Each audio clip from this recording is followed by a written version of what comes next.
Hello again. Got a question. You know when someone gets some really bad news, what's the first thing that they do? Doesn't matter what kind of news.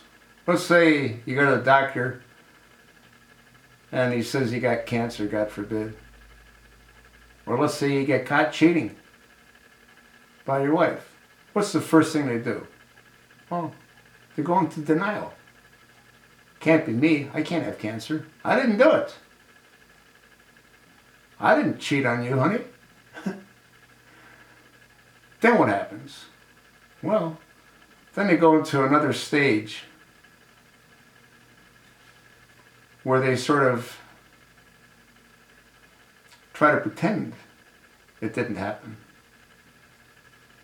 They try to convince themselves it didn't happen when they know the truth. Then what do? Well, some people finally accept the truth and they admit the truth to themselves and to others. And some do it openly, honestly, and some don't. One of my viewers commented on MVI 1329, Heidi Cruz must be going wild.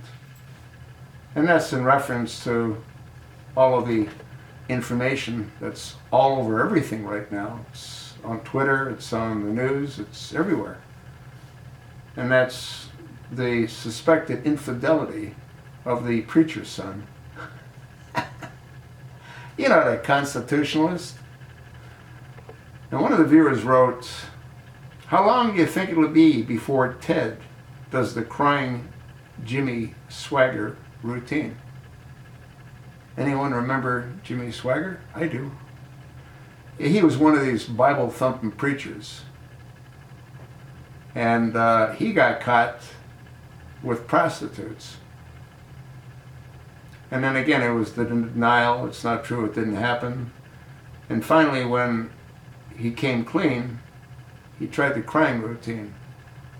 So this viewer wonders again how long it'll be before Teddy does the crying Jimmy Swagger routine.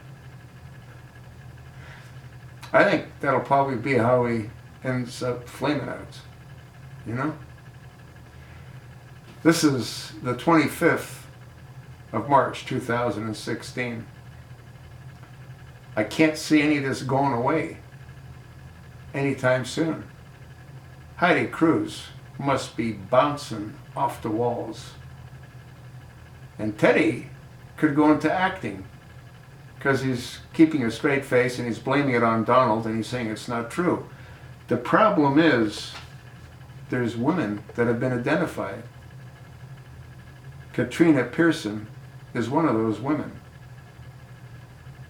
Amanda Carpenter is another one of those women. And there's other women that have been identified as well. And it's like I said in a couple of my other videos, if one of these women are offered $1 million, $2 million, $3 million to come clean, you don't think they're going to come clean? So the best thing Teddy could do is come clean as well and end his presidential run. He's a dirtbag. He talks about his wife that he obviously has no respect for or no regard for. He talks about his 2 daughters. Is he setting a good example for his 2 daughters? When his daughters get older and they get on the internet and they learn the truth about daddy, then what? You know, folks, I do the best I can to wake people up. You need to get a hold of your congressional representative if you're a Republican and say, what the hell are we doing? Allowing this guy to continue running for the Oval Office. Get a hold of that mealy mouse, Reince Priebus. Ask Reince Priebus, when's he going to end this madness and tell Teddy to pack it in and start supporting the only candidate that can save this country. And that's not the Ohio governor, Kasich. It's the Donald. You know what I think. You know why I think what I think. I want to thank my viewer for sending me that little note that inspired me to make this video. How long do you think before Ted does the crying Jimmy Swagger routine?